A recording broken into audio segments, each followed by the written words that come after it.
Everyone says, let's impose tariffs on foreign imports. It looks like they're doing the patriotic thing by protecting American products and jobs.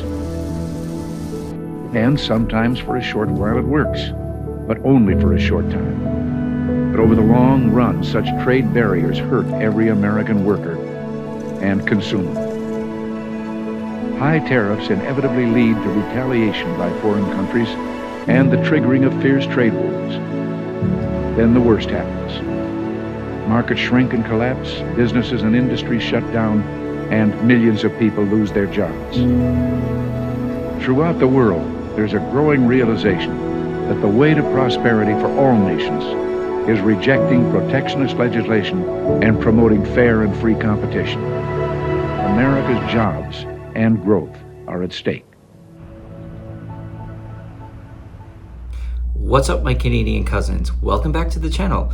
Forgive this bland background. I'm in a hotel room for work in Rochester, New York. I'm actually probably about an hour and a half away from the Canadian border. I'm so close. I just wish I had the time to hop across the border, but I just don't. And I have to be here for something very quickly for work tomorrow morning, and I gotta get out of here, but so close yet so far away. Anyway, I'm just checking in because I wanted to comment about this whole situation that just happened. The Ontario government did an ad that played in the Baseball World Series wherein Ronald Reagan, they used a snippet from a radio address, I think, that Ronald Reagan gave concerning tariffs. And it was, they excerpted certain segments from his address that really was geared to show, I guess, the American people. I'm really not even sure why Ontario did that. I guess to get through to the American people, and maybe specifically to Republicans, and more specifically to older Republicans who hold Ronald Reagan in high esteem, about what his thoughts on free trade and tariffs were. Donald Trump called it fraudulent through a temper tantrum from his high chair, and through his food all over the floor, and through his rattle, and through a complete tantrum, raised tariffs on Canada, and reacted like a complete baby over something that was absolutely true and not fraudulent. We all know, anyone who knows Ronald Reagan and lived through that time, he and Prime Minister Mulroney were instrumental in the formation of NAFTA. So we know what he thought about tariffs.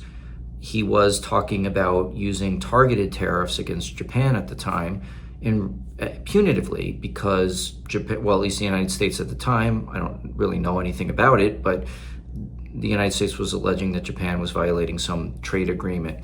And so he wanted to make clear the difference between using targeted duties and tariffs against a country, which your country has done, my country has done, a lot of the countries that have engaged in some form of free trade or trade agreements that are free trade-like, in order to force agreements from time to time. And he wanted to draw the distinction between that and the Smoot-Hawley kind of tariffs that led to disaster after the Great Depression, or during the Great Depression, I should say, contributed to the Great Depression. I should say further.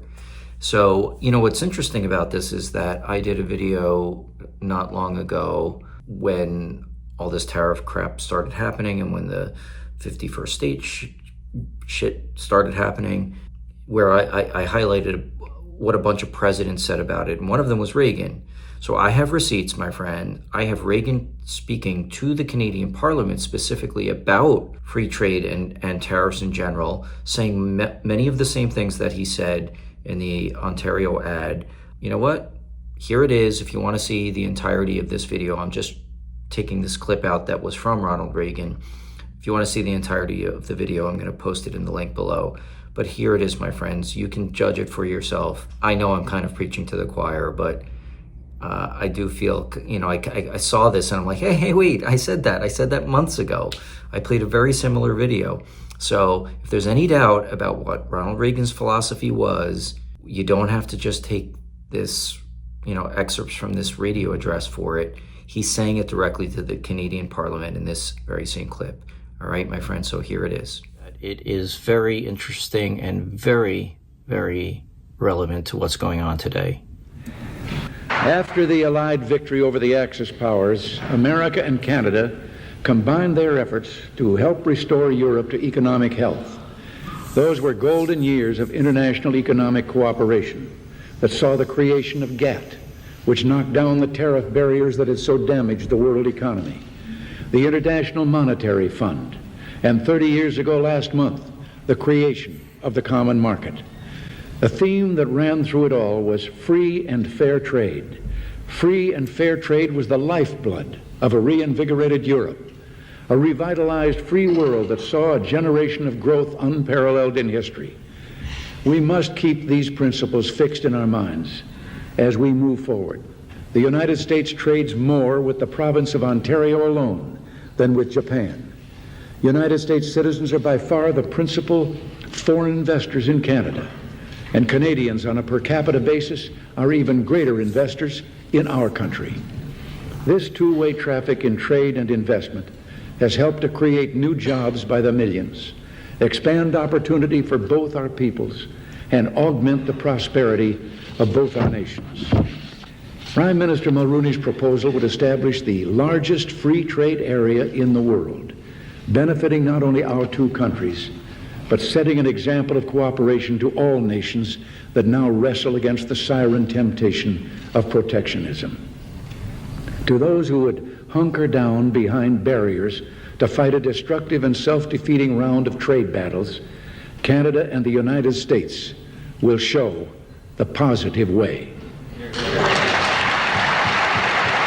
We will overcome the impulse of economic isolationism with a brotherly embrace, an embrace it is not too much to hope that may someday extend throughout the Americas and ultimately encompass all free nations. We can look forward to the day when all borders become what the U.S.-Canadian border so long has been, a meeting place rather than a dividing line.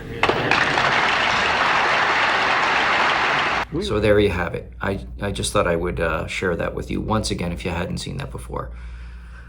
All right. What's the point of all of it? I mean, they're not going to be convinced. The younger MAGAs aren't going to be convinced. So I guess this is some kind of appeal to those who hold Ronald Reagan in the esteem of almost a political saint in their minds. So perhaps that was what the intent was. Crazy blowback, crazy overreaction, of course.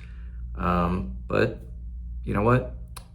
I think your prime minister said recently that, you can't control everything. You can only control what you can control, and you cannot control the reaction or the trade policy of this administration, and that's true. The people of the United States have the responsibility to control it, have the responsibility to take back control.